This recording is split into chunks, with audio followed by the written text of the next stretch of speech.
के गर्नु साथीहरू, आफू त क्रिकेट प्रेमी परियो। अस्ति नेपाल गएको बेलामा पनि यो नेपाली क्रिकेट जर्सी चाहिँ लिन मन लागिरहेको थियो। हतारमा लिनै पाएन।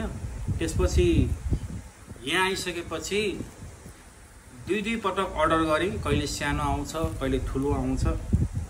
सो यो पटक चाहिँ लास्ट पटक हो। अहिले पनि मैले अर्डर गरेको थिएँ, फाइनली आइसकेको छ मेरो हातमा, हेर्न सक्नुहुन्छ।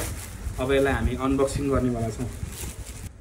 ल साथीहरू, हामी चाहिँ अनबक्सिङ गर्दैछौँ। यसको लागि चाहिँ एकदम ब्रान्ड मैले यो किन हाइड गरिरहेको छु भने यहाँ मेरो डिटेल्स सबै छ।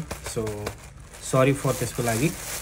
ल अब चाहिँ हामी यो नेपाली क्रिकेट जर्सीलाई चाहिँ अनबक्सिङ गर्दैछौँ।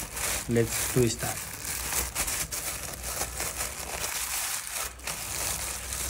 वाउ, तर भने जस्तो भएन क्या, पुरानो कलरमा पऱ्यो क्या हो।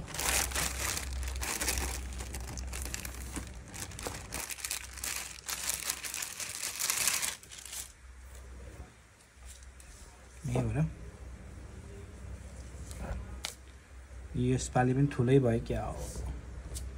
2XL आइरहेछ। मैले याम गरेको थिएँ। के गर्नु साथीहरू, त्यही पनि लाएर म यहाँहरूलाई देखाउनेछु है त। रियालिटी र रिलमा धेरै फरक पर्छ।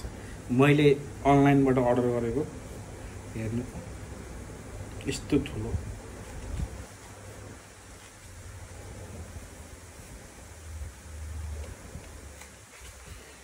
खैर केही छैन। आउन चाहिँ आयो। मैले एम साइज गरेको थिएँ तर 2XL आयो, के छैन।